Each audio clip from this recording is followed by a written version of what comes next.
कि केदार मंदिर हमारे शास्त्रों में साफ साफ बताया है, केदारम हिमवत पृष्ठे। जैसे आपका ये काशी है ना, तो यहाँ पर विश्वनाथ हैं। तो ये कैसे पता चला आपको कि वाराणसी में विश्वनाथ हैं? ऐसे पता चला कि शास्त्र ने कहा वाराणस्याम तो विश्वेशम, विश्वेश जो हैं वो वाराणसी में हैं। माने नाम भी बताया विश्वेश और पता भी बताया वाराणसी, तब जा कर के आपको पता चला। जैसे वाराणसी में विश्वेश हैं, इस बात का पता शास्त्र के वाक्य से चलता है, वैसे ही केदारम हिमवत पृष्ठे, केदार हिमालय में है, ये बात भी वही शास्त्र कह रहा है। तो ऐसी परिस्थिति में जब हमारे शास्त्र के द्वारा प्रत्यक्ष पता बताया जा रहा है केदारनाथ जी का, तो उसको दिल्ली में कैसे लाया जा सकता है? एक बात। दूसरे, आपत्ति क्या हो रही है? केदारनाथ के नाम से देश में जाने कितने और मंदिर पहले से बने हुए होंगे, ऐसा नहीं है कि नहीं बने हैं, लेकिन उनका शास्त्र में वर्णन होना चाहिए। जैसे आपके काशी में केदार खंड है, 3 खंड हैं, ओंकार खंड है, विश्वनाथ खंड है और केदार खंड है। तो केदार खंड का एक पौराणिक उल्लेख है कि कौन से ब्रह्मचारी थे, वो नियमित रूप से वहाँ की यात्रा करते थे।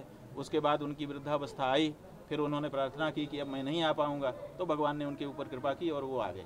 भगवान किसी के ऊपर कृपा करें, वो कुछ वो करतुम अकर्तुम अन्यथा करतुम शक्त हैं, वो सब कुछ कर सकते हैं, लेकिन मनुष्य में ये शक्ति नहीं है कि वो जो चाहे कर दे।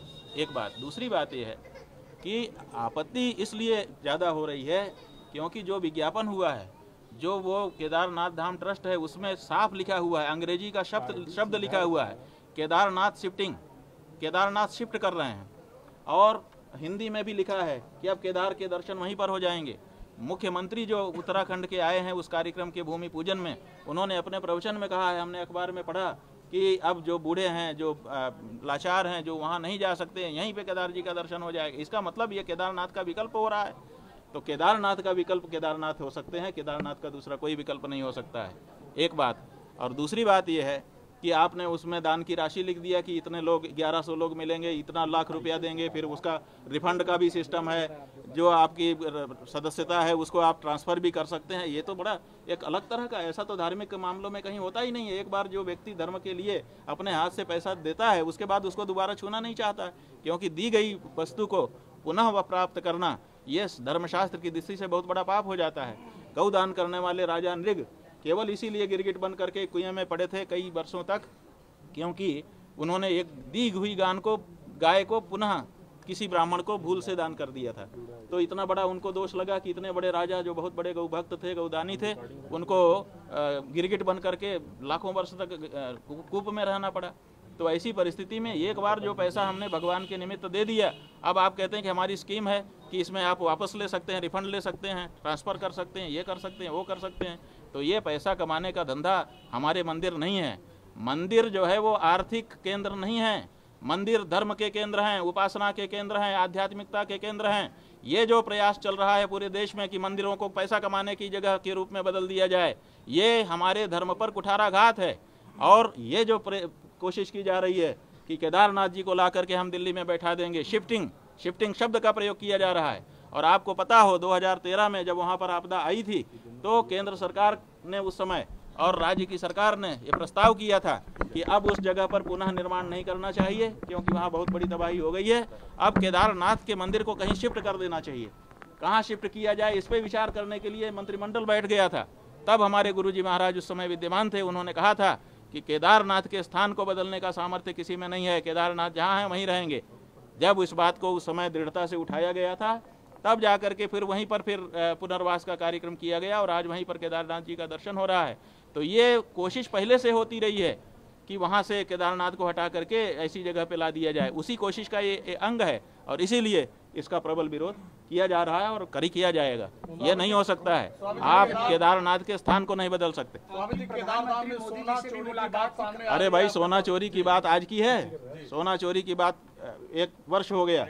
1 वर्ष से 228 किलो सोना, पहले तो बताया गया था 320 किलो, बाद में फिर बताया गया 228 किलो, बाद में कहा गया कि नहीं 36 किलो, बाद में कहा गया कि 32 किलो, बाद में फिर कहा गया कि 27 किलो।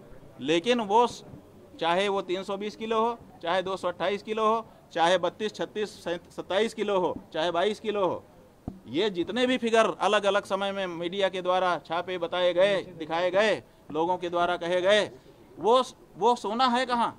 और अगर लगाया गया तो पीतल कैसे हो गया? आप काशी के रहने वाले पत्रकार बंधु हैं हमारे, काशी में आपके काशी विश्वनाथ हैं, उनके छत के ऊपर सोना मढ़ा हुआ है कितने वर्षों से, 100 साल से ज़्यादा का समय हो रहा है। धूप लगती है, ताप लगता है, पानी बरसता है, क्या क्या नहीं होता है, वो सोना जैसा का तैसा है। और केदारनाथ का सोना पट बंद करते समय लगाया गया और पट खुलते समय पीतल हो गया, कहाँ गया वो सोना? अगर 22 किलो सोना भी अभी वक्तव्य आया है वहाँ के अधिकारी का कि 22 किलो के वो सोने की बात, 22 किलो भी है तो कहाँ गया? वो क्यों नहीं दिखाई दे रहा है? तो और वो कहाँ से आया, कैसे आया, क्या प्रस्ताव हुआ? क्योंकि जो कमेटी है वहाँ की, उस कमेटी के सभी मेंबरों ने लिख करके ये प्रश्न उठाया है कि ये सोना का मामला क्या है, हमको क्यों इसमें विश्वास में नहीं लिया। कोई प्रस्ताव पारित नहीं किया गया है, किसी को विश्वास में, कमेटी के मेंबर्स को भी विश्वास में नहीं लिया गया है और जांच की मांग की गई है। जो वहाँ के मंत्री हैं, धर्मस्व मंत्री, संस्कृति मंत्री सतपाल महाराज जी, उन्होंने वक्तव्य दिया था पिछले वर्ष जब ये मामला उठाया गया था कि इसकी मजिस्ट्रेट कमिश्नर के द्वारा जांच की जाएगी। तो कमिश्नर की जांच का कोई मतलब नहीं था, वो तो जैसा सरकार कहती वैसा ही रिपोर्ट देते, ऐसा लोगों का मानना था। लेकिन फिर भी हम लोगों ने कहा कि चलो कमिश्नर ही सही जांच तो करे, कोई तो शुरू करे बात को, लेकिन फिर कमिश्नर की भी जांच नहीं की गई। आखिर क्या कारण है कि अखबार में छपवाया जाता है कि 320 किलो सोना लग रहा है, अखबार में फ़ोटो छापे जाते हैं, चीज़ें की जाती हैं और उसके बाद वहाँ पर सोना एक रत्ती नहीं दिखाई देता है।